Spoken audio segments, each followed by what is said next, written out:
Hello students, in the last class we have discussed introduction part of F.W. Taylor and principles of scientific management. आज जो है हम principles of scientific management and कुछ questions हम F.W. Taylor के introduction part से करेंगे. So starting with the question, identify the principle of scientific management in the following cases. यहाँ पे कुछ cases दिए हुए हैं, इसमें आपको identify करना है which principle of scientific management is discussed in that cases. So question number 1, the job performed should be based on scientific inquiry and not on illusion. ठीक है, तो जो भी आपको काम करना है वो साइंटिफिक इंक्वायरी के बेसिस पे करना है, अपने भ्रम अपने इल्यूजन के बेसिस पे नहीं करना है. So the correct answer is science, not rule of thumb. Question number 2, management should share its gain with workers and workers should be willing to embrace the change for good of the company. तो अगर जो है हम Fayol के principal की बात करते तब तो यहाँ पे रेम्यूनरेशन हो जाता, लेकिन अभी जो है हम साइंटिफिक प्रिंसिपल्स की बात कर रहे हैं तो यहाँ पर हमारा आंसर होगा harmony not Discord.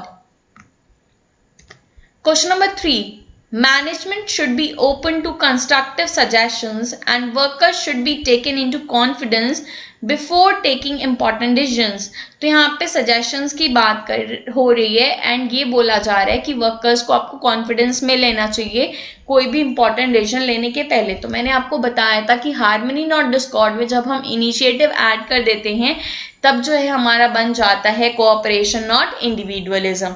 So the correct answer is cooperation not individualism. Question number 4, which of the following system of management talks about cheap and efficient way of doing a work? तो यहाँ पे कुछ options दिए हुए हैं, आपको इनमें से ये देख के बताना है कि इनमें से कौन सा तरीका जो है efficient काम करने के तरीके को शो कर रहा है, बता रहा है कि कौन सा तरीका आपका efficient way है. So options are administrative, scientific, both the above, none of the above. So the correct answer is scientific. Question number 5, which system of management talks of complete mental change? ठीक है, mental change की बात किस में हो रही है? आपके scientific management में हो रही है.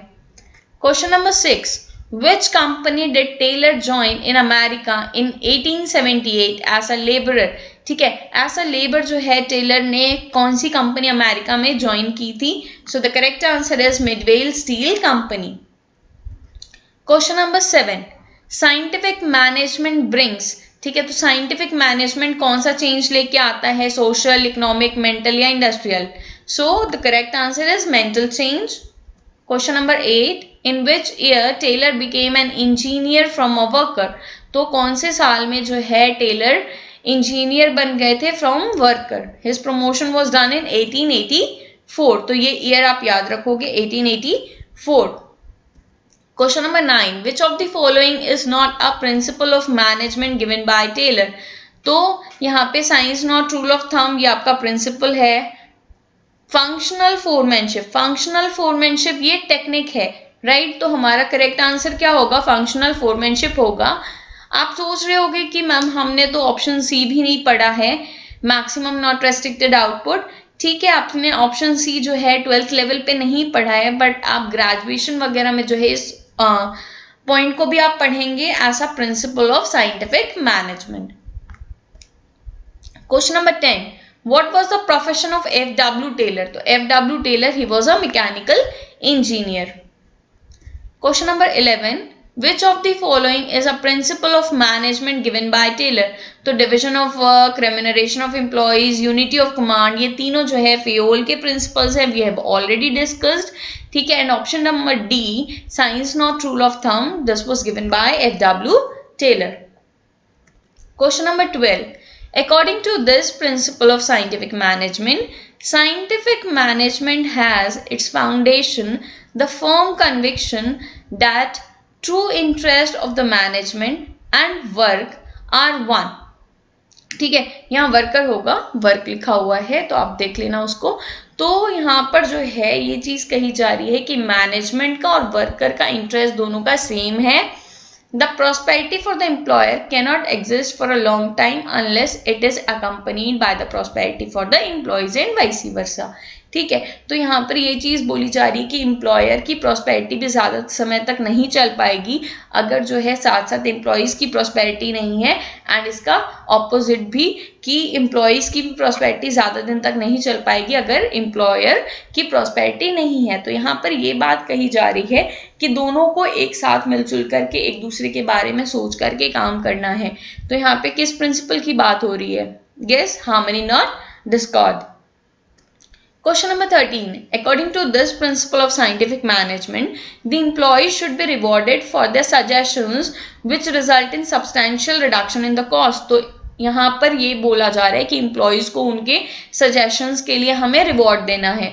ठीक है, अगर जो है ये आपका फ्यूल का प्रिंसिपल होता तब तो आप यहाँ पे इनिशिएटिव लिख देते, लेकिन अभी जो है आपसे टेलर के प्रिंसिपल्स की बात की जा रही है, तो आपका आंसर हो जाएगा cooperation not individualism. Question number 14. According to Taylor, each specialist is to be assigned work according to his or her qualification. The employees who possess technical mastery should be involved in planning work, whereas those with energy and good health may be assigned execution work. ठीक है, name the related principal of scientific management.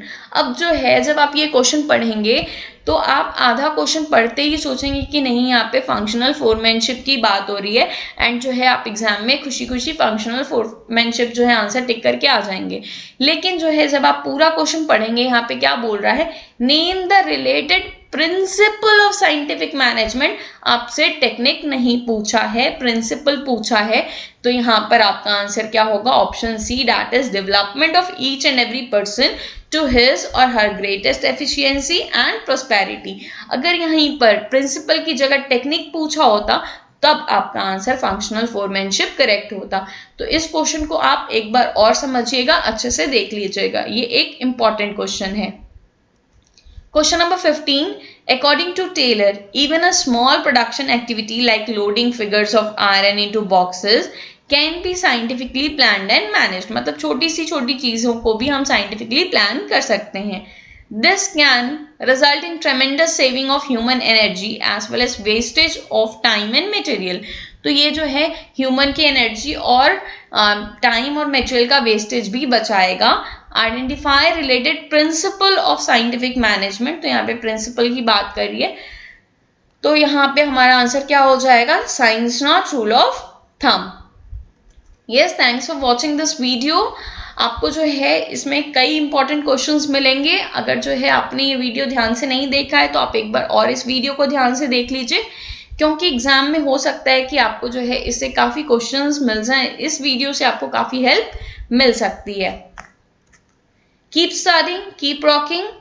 Please like, share and subscribe my channel ताकि ये video उन बच्चों तक भी पहुंच पाए जो कहीं पे कोचिंग वगैरह नहीं कर रहे हैं, जो अफोर्ड नहीं कर सकते.